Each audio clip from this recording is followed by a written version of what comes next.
So let me then start briefly. Backup strategies for different platforms. Well, I have already introduced myself. I'm Chief Software Architect at Storware. Basically, my background is both virtualization infrastructure and software development. That is why I'm going to show you a few aspects of the data protection and how it is implemented in the Storware's product in that case.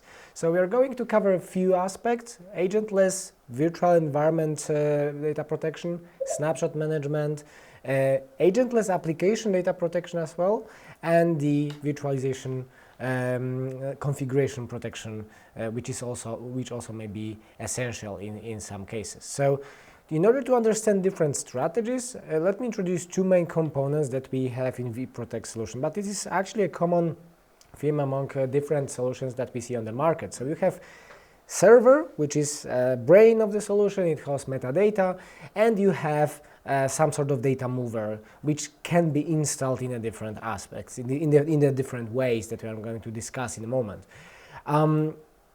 Deep inside, server obviously has some metadata database, it has application server that hosts APIs, and Node itself does the dirty job. It copies data, it attaches drives, or it somehow communicates with external virtualization platforms or with the storage directly. It really depends on the scenario.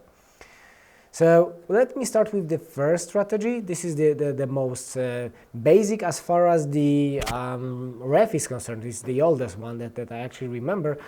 Since ref 351, I guess, that was the moment where you could actually export a virtual machine online. It had some drawbacks, like the limitation of the export storage domain, but the dirty job actually is on the hypervisor manager side. So we are waiting for the data, we grab the data and later push it somewhere to the backup destinations.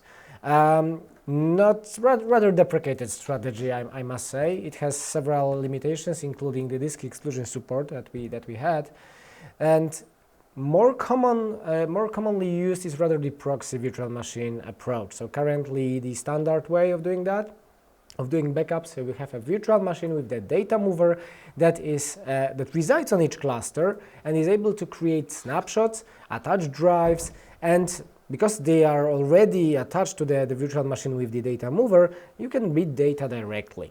The drawback of this approach is actually that, well, there is officially, let's say, it's currently not in production, CBT, so it prevents you sort of doing incremental backups. CBT is currently as a technical preview, so this actually could be used. However, the strategy officially is slightly different. For the OpenStack, usually you do actually Cinder-based disk attachment, but still you don't have native CBT support, so these incremental backups may be an issue. This is the previous strategy was a little bit more complex because it requires you to install some data movers on your clusters. But the simplest to implement is actually data export directly from the hypervisor's manager's API. You just provide the credentials, and that's pretty much it. So the actual transfer is passed through the ref's manager, and Red Hat's manager is actually covering all of the complexity of the underlying infrastructure. So the drawback is this bottleneck that comes with the manager's export. So to mitigate that, you can have a hybrid solution. So you still talk to the ref managers to run all of these steps, like the snapshots, like the initiate transfer, etc.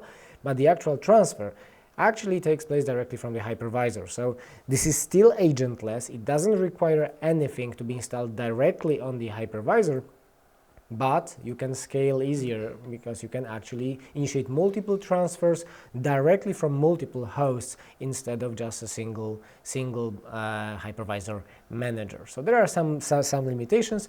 For the OpenStack, we technically can talk directly with the KVM hypervisors, with the oVirt-based hypervisors. These that have QQ2-based storage, for instance, you can use also incremental backups in such strategies, and this also applies to the ref's manager. So you can export deltas. It's not CBT, but it allows you still to have incremental backup capability. Now, the strategy number 5, it's actually more specific to the OpenStack.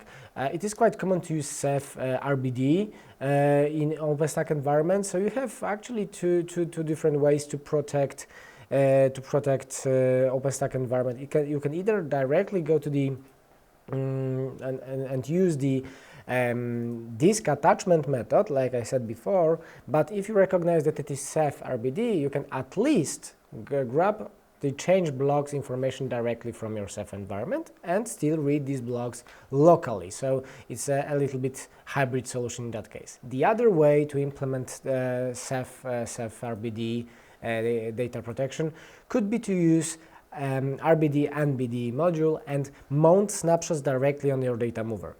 The advantage, well, you can actually, in that case, you can have your nodes, your data movers installed anywhere. It's not related to to the setup of your clusters or availability zones or etc.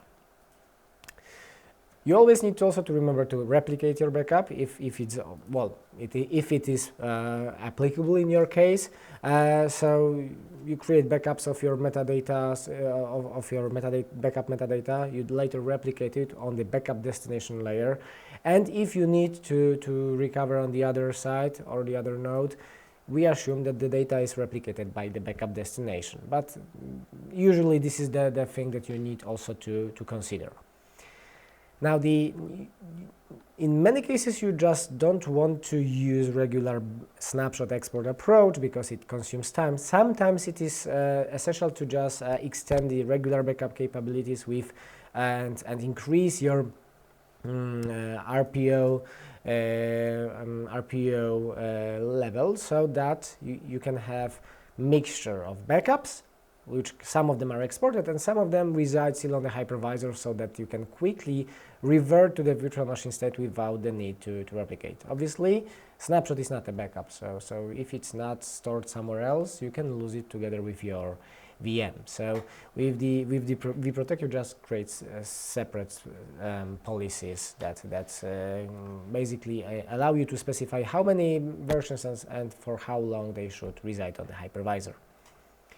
Now, the application backup in vProtect is a generic backup. It covers two aspects. It covers both the regular custom approach to protect anything, basically, which you can script, or if it has a set of native commands or set of files that you would like to protect, and this gives us a specific flexibility to incorporate your current production ready either backup scripts, either native commands like the databases that they have into the central platform that can use both agentless snapshot based backup together with the native commands and export them and store them into some backup destinations that you have. So you can extend, for instance, let's say Dell EMC Networker or IBM Spectrum Protect, or basically any storage that you have, and put them as the backup destination.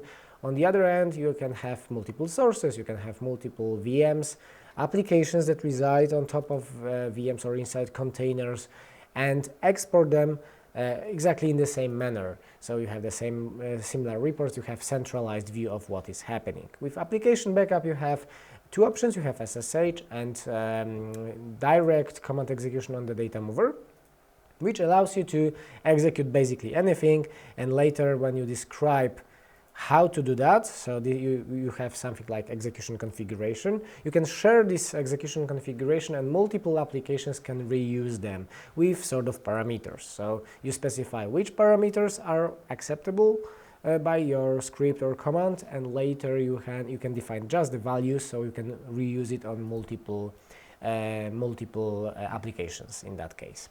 So the source can be obviously a file, set of files, an output of your application as well. Okay, so now let's maybe go to the demo. So let me just share the screen. Oh, I'm not allowed to share my screen, so maybe hold on a second. let me start briefly with the vProtect. So this is the interface that is hosted on the server side. It's not your only choice. So you also can use command line interface. You can call directly with the APIs.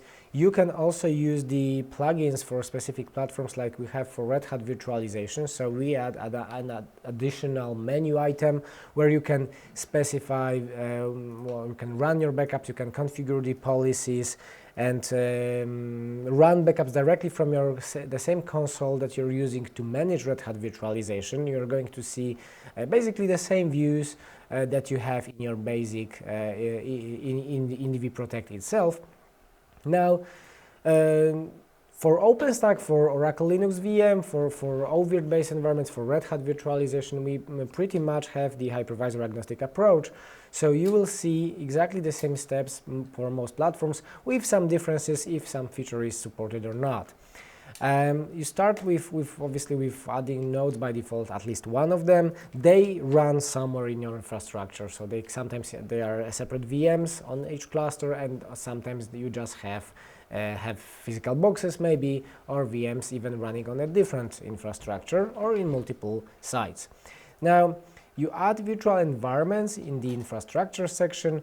You have two sections actually to cover in here. So you have hypervisor manager, and for standalone hypervisors, which we also support, you define them separately here in the hypervisor section. So whenever you define the hypervisor manager, you need to specify the what is the type, some credentials to access them, and the strategy that I have talked.